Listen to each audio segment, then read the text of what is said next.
Bonjour à vous tous, j'espère que vous allez bien.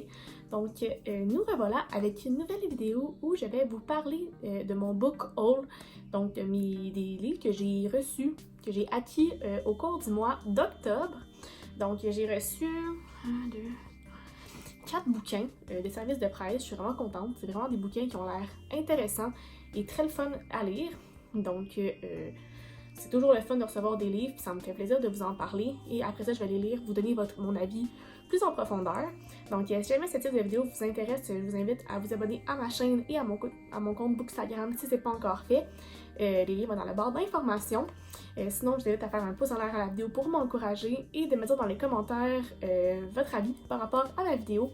J'aime beaucoup ça, avoir vos avis pour pouvoir ainsi m'ajuster selon ce qui vous plaît, ce qui vous plaît moins et tout ça. Donc, tu sais, je commence, fait que c'est toujours le fun d'avoir votre avis. Donc, arrêtons ce petit blabla d'introduction et commençons la vidéo.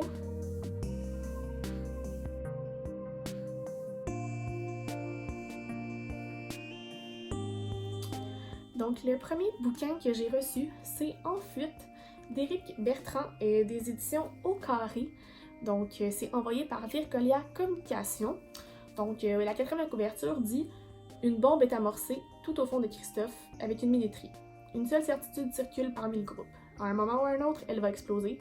Même Christophe le sait, il la sent en lui. Un homme se sauve fuyant une douleur trop vive. De Port-Daniel en Gaspésie jusqu'au Pacifique, nous le suivons dans son odyssée où il devra choisir entre vivre ou mourir. Loin du cadre qu'on attend de lui, il est et fait ce qu'il veut. Il retrouve peu à peu sa liberté, son souffle, mais comprend que la paix véritable sait se faire attendre. Ouh! Donc, c'est un livre de fiction qui a l'air très intéressant. C'est des grosses lettres à l'intérieur, plusieurs de petits chapitres. C'est un livre assez court, de 205 pages. Ça a l'air très intéressant. On dirait que c'est un livre assez lourd dans la thématique, si je peux dire. Là, on parle de vivre et mourir, mais ça me donne vraiment envie de le lire. Ça a l'air très intéressant, puis je trouve que ça fait très bien avec le mois d'automne. Le deuxième livre que j'ai reçu, c'est S'aimer malgré tout de Nicole Bordelot des éditions Édito. Donc, c'est quand même une très grosse brique. Ça a l'air d'être une histoire, un roman. Donc, si je lis la quatrième couverture, ça dit « Que faire lorsqu'on se retrouve au cœur d'une vie qui ne nous ressemble plus? Tous les jours, c'est la brûlante question que se pose Edith, une jeune femme brillante à qui tout semble réussir, mais qui souffle dans le fond de son âme.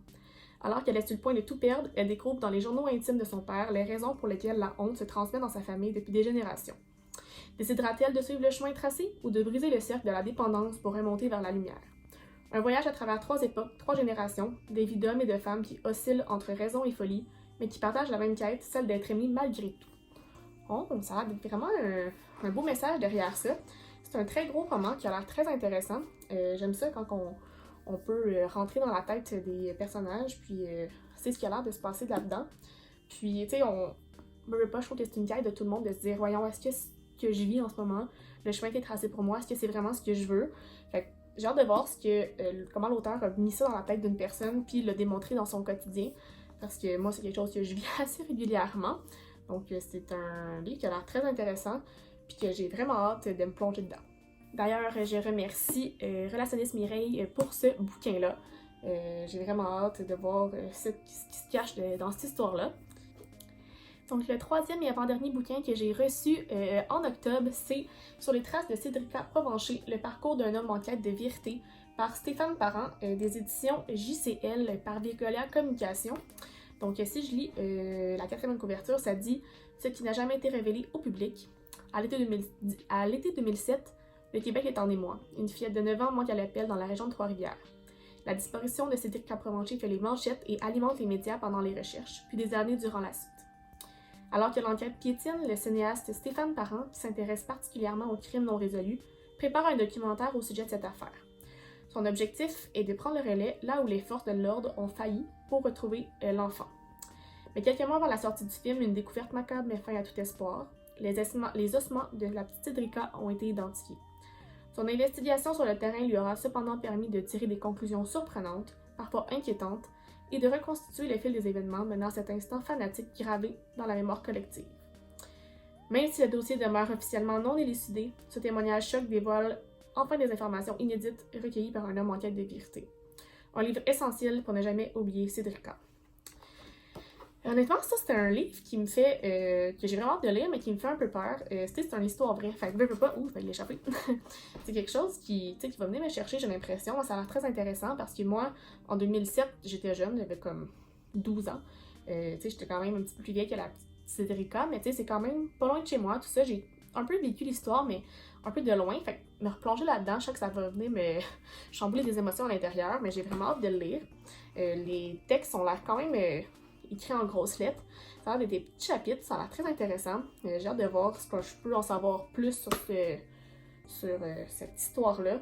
Puis j'ai hâte de voir si finalement ils vont faire un documentaire là-dessus. Ça a tellement été triste, ça a tellement fait jaser cette saga-là avec la petite Cédrica que j'ai l'impression que ça va jouer en moi plusieurs de mes émotions refoulées, mais j'ai vraiment hâte de le lire. Finalement, le dernier livre que j'ai reçu de Relationniste Mireille, encore une fois, c'est De quoi sont faits les leaders de Gérald Filion. Donc, si je lis la quatrième couverture, en fait, oui, c'est des éditions Édito. Donc, ça dit exigence, responsabilité, engagement, sacrifice, échec, pouvoir, persévérance, chance et travail.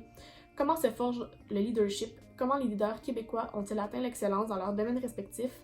Quelles sont les clés de leur réussite et les leçons qu'ils peuvent nous transmettre? Dans la série Vocation Leader, en ondes sur Ici RDI, Gérard Filion est parti à la découverte des grands entrepreneurs et décideurs du Québec.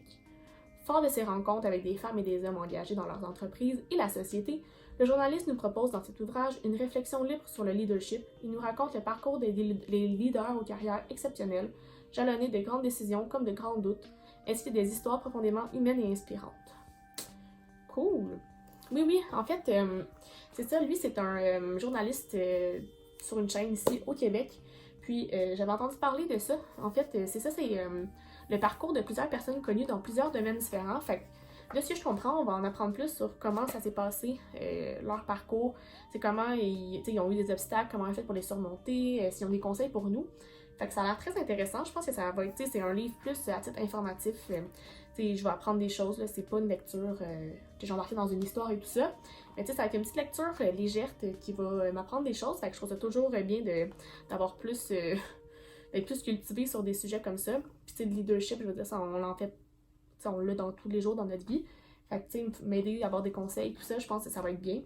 Il y a des gens connus là-dedans que je connais de nom et que je côtoie dans le milieu de la télévision. Donc, je trouve ça bien de pouvoir voir leur parcours, puis de voir qu'est-ce qu'il y a eu comme conclusion, Gérard Filion, par rapport aux leaders québécois. Donc, j'ai vraiment hâte de lire ça, encore une fois. Et voilà ce qui conclut ma vidéo en lien avec mon book haul du mois d'octobre. C'est 4 livres que j'ai hâte de lire et que je vais vous parler prochainement dès que j'en ai fait la lecture.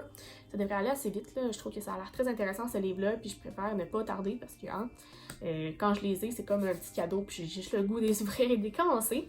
Donc, si la vidéo vous a plu, je vous invite à vous abonner à ma chaîne et à mon compte Bookstagram si ce n'est pas encore fait. Les liens vont être à la barre d'informations. Je vous invite aussi à me mettre un pouce en l'air à la vidéo. Si ça vous plaît, ce genre de vidéo-là où je vous parle de mes découvertes et de mes acquisitions, mes colis du mois, je vous invite aussi à me dire dans les commentaires si un des livres que je vous ai présentés qui vous donne envie ou que vous connaissez de nom ou que vous avez lu. Ça me ferait plaisir d'avoir votre avis et comme ça on pourra partager sur mes prochaines lectures. Et sinon, je vous convie à une prochaine vidéo et on se revoit bientôt. Je vous souhaite une très bonne lecture.